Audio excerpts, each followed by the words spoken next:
Hi, my name is Dominic Orsini and I'm the winery chef at Silver Oak Cellars. Now you may know Silver Oak as that classic, iconic steakhouse wine, producing beautiful Cabernet Sauvignons. I'm going to teach you a dish today, classic Bistecca Florentine, so you can bring that steakhouse experience home for you. We're starting out with a porterhouse steak. It's a classic cut for Bistecca Florentine. We're going to season it up and then we're going to grill it over grapevines. These are old vines that once grew Cabernet Sauvignon. We've harvested them and we're going to let them make this beautiful fire.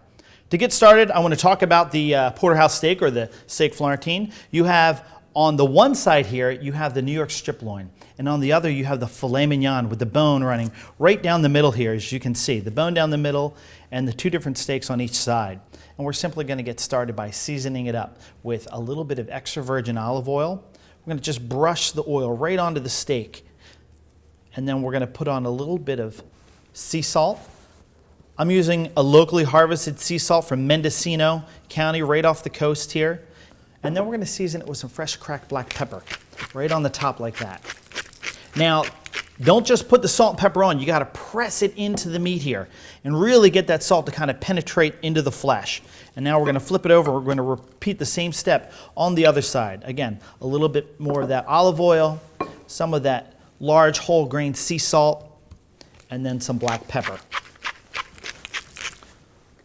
Once we get that all pressed inside, our steak's now ready to get grilled. To serve with our Bistecca Florentine, we're preparing a Broccoli Rabe dish. We're going to be making it in our wood oven. If you don't have a wood oven, don't worry, you can use your home oven. Just set it to 450 degrees. Now to make this dish, we're going to start out with fresh broccoli rabe, sliced shallots, some sliced garlic, some white anchovies that have been finely minced, crushed red chili flakes, toasted walnuts, a little bit of chicken stock, and some extra virgin olive oil. To get started on the dish, we're going to take our casserole dish, put a little bit of olive oil inside, and now we're going to throw this in the oven to get nice and hot.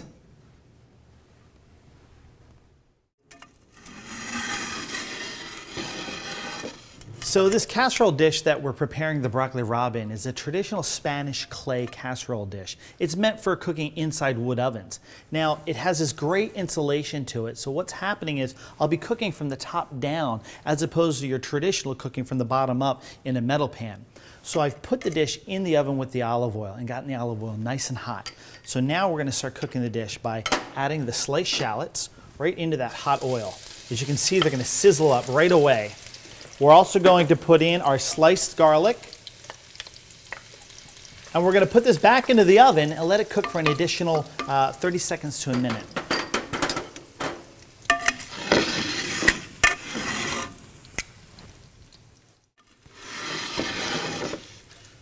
After about a minute or so, you'll notice the shallots have slightly toasted, a little golden brown there. The garlic is toasting as well. At this time, we're ready to put in the chili flakes. Just a pinch, about a quarter teaspoon. Now, if you like it spicy, you can add more. We're also going to add a little bit of the chopped anchovies. This is an optional step, but I highly recommend not skipping it. Anchovies provide this wonderful, rich flavor to the dish and really help it pair with the Cabernet. So once those anchovies go in, we're immediately going to add our broccoli rabe and season it with a little bit of our sea salt, like so. Now I want to give it a nice toss, get the broccoli rabe all coated with that garlic oil and the anchovies and the shallots. So we're going to get it in there, give it a nice stir, like that. Now once you've coated it, we're also going to add about a half a cup of chicken stock. And now we're going to go back into the wood oven, and what's going to happen is chicken stock is going to simmer the broccoli rabe all together.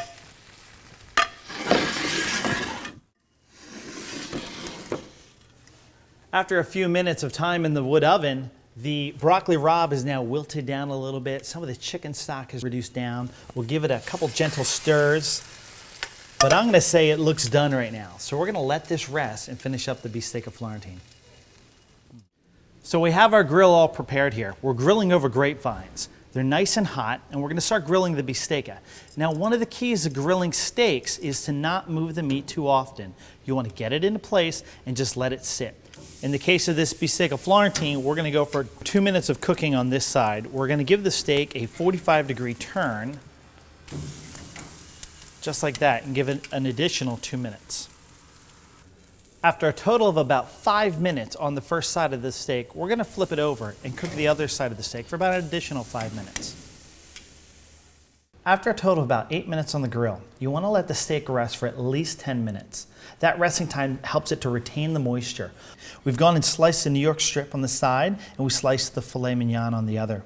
I've garnished it with a broccoli rabe, and we finish a broccoli rabe with a little bit of those toasted walnuts at the very end. We finish it with a little bit of fresh lemon. The lemon provides this beautiful acidity that balances with the salt and the umami from the steak, makes it a great pairing with our Napa Valley Cabernet Sauvignon. My name is Dominic Orsini. Thanks for watching.